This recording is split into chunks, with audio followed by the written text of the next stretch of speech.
चलो, देखो पहला क्वेश्चन दिया है आपको।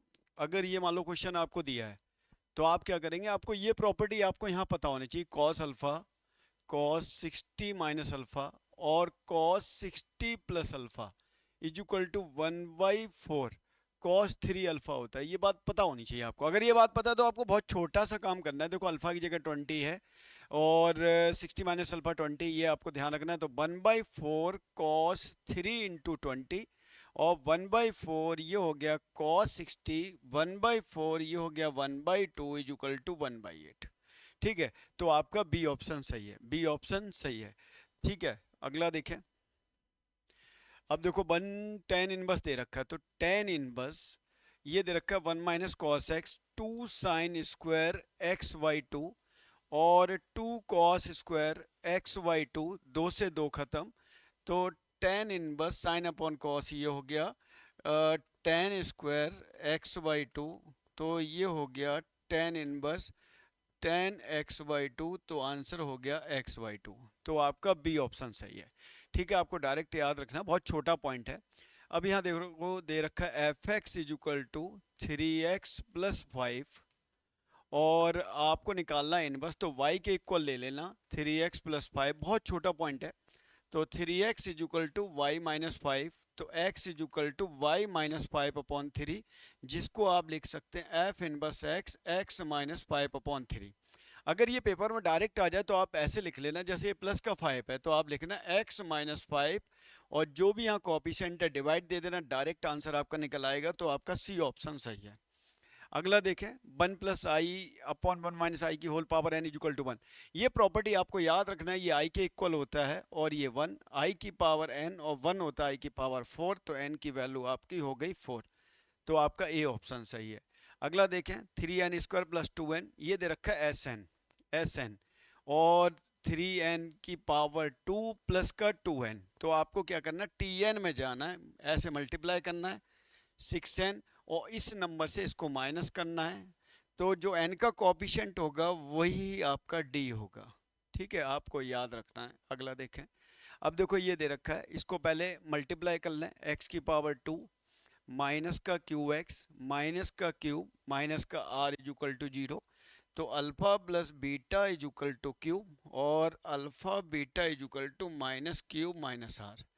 आप मल्टीप्लाई करें 1 + alpha plus beta plus alpha beta, तो 1 + अल्फा बीटा दे रखा क्यूब क्यूब माइनस का आर, ये कैंसिल हो गया 1 - आर, जो आपका ए ऑप्शन सही है।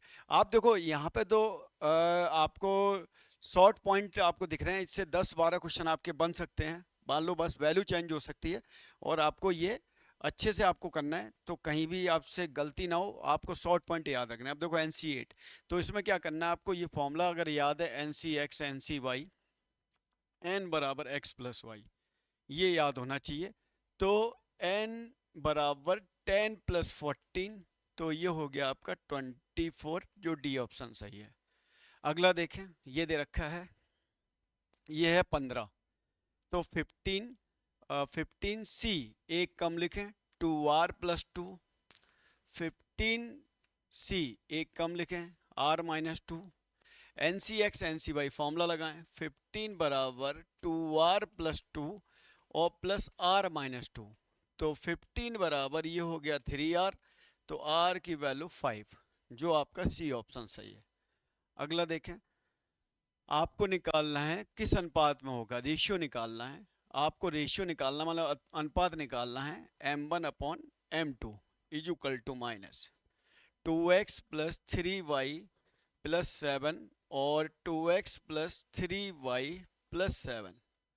ठीक है, अब आप क्या करेंगे, यहाँ 1 1 2 2, ठीक है, माइनस वैल्यू डालना शुरू करें, वैल्यू डालना शुरू करें। पहली वैल्यू है 3 2 जा 6 हो गया और 4 3 जा 12 हो गया प्लस 7 हो गया। ठीक है, अपॉन यहाँ हो गया 7 2 जा 14 हो गया और 8 3 जा 24 हो गया प्लस 7 हो गया 28 और ये हो गया 38 7 5, तो ये हो गया इज इक्वल टू माइनस का 25 और 45, 5 और 9, माइनस का 5 रेशियो 9 आया, वो एक्सटर्नली नेगेटिव आया इसलिए। ठीक है, अगला देखें, 3x की पावर 2, तो 3x की पावर 2 अपॉन 48 और 4y की power 2 upon 48 is equal to 1। Cancel करें, x की पावर 3 1 जा 3 6 जा, कैंसिल करें 4 1 और ये हो गया 12। आपको चाहिए फोकई, फोकई चाहिए f,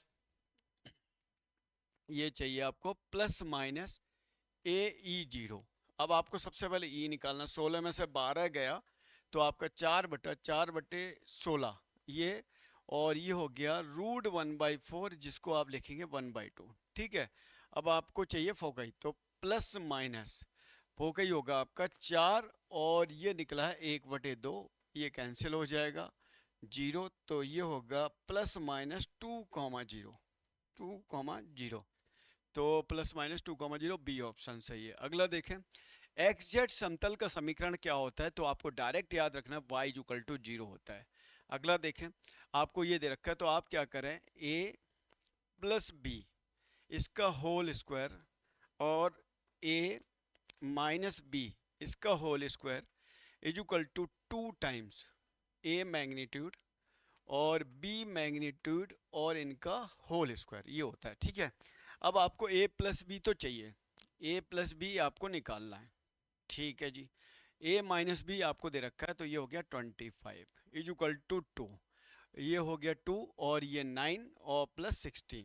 ठीक है, तो ये हो गया a प्लस बी वेक्टर का whole square is equal to, ये 50 हो गया, तो 50 माइनस 25, 25 अगर हम इसका रूट निकालेंगे तो a प्लस बी आपका हो गया आपका 5 हो गया। ठीक है, चलो ये हो गया। अगला देखें, अब दे रखा ए एम निकालना है, तो 9 प्लस 64 अपॉन 2, ये आपका हो गया 73 अपॉन 2, तो 2 3 जा फिर 2 6 जा 12, 36.5 बी ऑप्शन सही है। अगला देखें, दो पासों को फेंकने पर कुल 3 प्राप्त होने की प्रायिकता। तो आप एक बात ध्यान रखना है, आपको बार बार बना रहा हूँ ये पॉइंट जिससे आपको याद ना हो जाए। इसको याद करने का तरीका क्या है, याद हो जाए आपको, तो 2 का 1 होता है, 3 का आपका 2 होता है, 4 का आपका 3 होता है, और 5 का आपका 4 होता है, 6 का आपका 5 होता है, 7 का आपका 6 होता है। ऐसे ही आगे के नंबर हमें चाहिए होंगे। तो सबसे पहले 3 की बात करें तो 3 होता है 2/36 जो होगा 1/18, आपको आराम से याद हो जाएंगे। अब देखें, x ये दे रखा है तो इसको तो आप याद कर लें, limit x tend to 0, 1 minus cos X और 1 माइनस कॉस 3x है, तो इनके जो कॉफिशिएंट है इनका होल स्क्वायर कर दिया करें, डायरेक्ट आंसर आप निकाल सकते हैं, बी ऑप्शन सही है। अगला देखें, अगर ऐसा कोई पॉइंट आता है x की पावर a और y की पावर b और x प्लस वाई की पावर a प्लस बी अगर है, तो आप इसका, अगर आपको डी बाई डी एक्स चाहिए, इसका डी बाई डी एक्स चाहिए, इन दोनों नंबर का अगर यहाँ टोटल आ रहा है तो आंसर होता है y अपॉन एक्स, जो आपका ए ऑप्शन सही है। अब देखो, x की power x, y is equal to X की पावर x, तो लॉग लेंगे, तो वैसे तो आप याद कर लें, डायरेक्ट होता है d by d x, x की power x 1 plus log x, 1 plus log x, तो डी बाई डी एक्स जब जीरो रखेंगे तो 1 प्लस लॉग एक्स बराबर 0, तो log x बराबर -1, तो x बराबर e की पावर -1। जैसी वैल्यू आप यहाँ डालेंगे तो ये आंसर आपका होगा। अगला देखें, cos 3x cos 2x, ऐसे केस में 2 से डिवाइड 2 से मल्टीप्लाई करना है, cos 3x sin 2x। आप खुद देखें, cos 3x और sin 2x। अब आप क्या करेंगे, इसमें फॉर्मूला लगाएंगे 2 साइन 3 और 2 हो गया 5 और ये हो गया साइन एक्स। ठीक है, अब इसका आपको इंटीग्रेशन करना है, तो 1/2 माइनस कॉस 5x अपॉन 5 और प्लस ये हो जाएगा आपका cos x upon 1 plus c, multiply करेंगे तो 1/10 कॉस 5x, ठीक है, प्लस 1/2 कॉस x और आपका प्लस c, जो आपका ए ऑप्शन सही है। अगला देखें log x, अब log x है तो log x का आपको वैसे तो डायरेक्ट याद रखना है, log x है तो आप 1 ले लें, तो यहाँ log x होगा 1 का x होगा और यहाँ log x का 1/x होगा और 1 का x होगा, ये कैंसिल होगा, इसका इंटीग्रेशन दोबारा होगा, तो फाइनल आंसर जो बनेगा आपको याद रखना है x log x minus x plus c. ऐसा ऑप्शन नहीं है तो आपका डी ऑप्शन होगा। अगला देखें, x dy dx, अगर ऐसा कोई केस आता है तो dy अपॉन y हो जाएगा, ठीक है, और dx अपॉन x हो जाएगा इक्वल टू 0, तो ये हो जाएगा log y और log x और 0 का हो जाएगा log c, ठीक है। इसको आप लिखेंगे log एक्स वाई बराबर log c, तो बाद में आप लिख सकते हैं एक्स वाई बराबर c, ठीक है, तो आपका ए ऑप्शन होगा। अगला देखें, अगला देखें cot x cosec x, तो आप देखें cosec x plus cot x, theta दे रखा है तो थीटा में ही लिखें, cosec थीटा प्लस cot थीटा इज इक्वल टू 5। फिर आप इसको रिवर्स में कैसे लिखेंगे, cosec theta minus cot theta is equal to 1/5। आपको ये प्रॉपर्टी याद होनी चाहिए। ये हो गया कैंसिल, तो ये आपका हो गया 2 cosec theta, 2 cosec theta 5 plus 1/5। तो आप क्या करेंगे, ये हो जाएगा 2 कोसेक थीटा, 2 कोसेक थीटा 25 यानी 26/5, 2 से कैंसिल हो गया 13/5, तो साइन थीटा हो गया 5/13, तो आपको खुद पता है कॉस थीटा हो गया 12/13, तो आपका ए ऑप्शन सही है। अगला देखें, y इज इक्वल टू, इस पर देखा कि प्रवृत्ता क्या होगी, तो आप क्या करें, सबसे पहले डी बाई डी एक्स करें, डी बाई डी एक्स ये हो जाएगा 12x क्यूब माइनस 4। अब आप क्या करें, ये स्लोप निकल के आ जाएगा पर वैल्यू डालें, पहले x की वैल्यू है 4 क्यूब और ये हो गया 4, ये हो गया आपका 64 और ये 4 मल्टीप्लाई करेंगे तो 768 माइनस 4, तो आंसर होगा 764, जो आपका बी ऑप्शन सही है।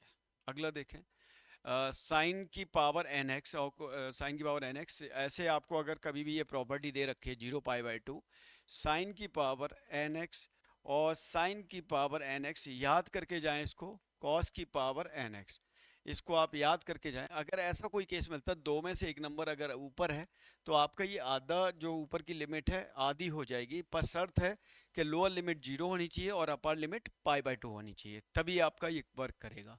अब देखो ये वाला देखें, सबसे पहले देखें यहाँ क्या करें, a की वैल्यू 1, b की वैल्यू 2 और c की वैल्यू 3 डालें। तो सबसे पहले आप देखो वैल्यू डालें यहाँ पे, तो यहाँ पे आपने डाला, यहाँ आपने डाला b प्लस सी, तो यहाँ b प्लस सी मतलब 5 हो गया और 1 1 हो गया। फिर आपने डाला b की वैल्यू 2 है, फिर आपका आएगा c प्लस ए, c प्लस ए, तो आपका 4 हो गया और b की वैल्यू 2 है, c की वैल्यू 3 और a प्लस बी आपका 3 हो गया, a प्लस बी 3 हो गया। अब आप क्या करेंगे, इसको सॉल्व करना है आपको, जैसे आपने 5 लिया तो 5 लिया, 4 3 जा 12, 3 2 जा 6, माइनस 1 लिया, माइनस 1 जब लिया 3 2 जा 6 और 3 2 जा 6, ठीक है, और प्लस 1 जब लिया तो 3 2 जा 6 और 4 3 जा 12, तो आप देखें यहाँ 5 हो गया, 12 से 6 गया आपका 6 बचा, तो ये हो गया और ये तो 0 हो गया, 6 से ये माइनस का 6 हो गया, ये 30 हो गया, माइनस 6 हो गया, ये 24 आ गया। अब जो 24 दे देगा, ये 24 यही दे रहा है, देखो 4 1 2 3, तो इसका आंसर 24, तो आपका ए ऑप्शन सही है। अगला देखें, अगला देखें, एडजॉइंट ए बी क्या होगा, एडजॉइंट ए बी आपको याद रखना है, पेपर में डायरेक्ट मिल सकता है आपको। एडजॉइंट ए बी जो होगा एडजॉइंट बी और आपका एडजॉइंट ए, ये होगा, तो आपका बी ऑप्शन सही है।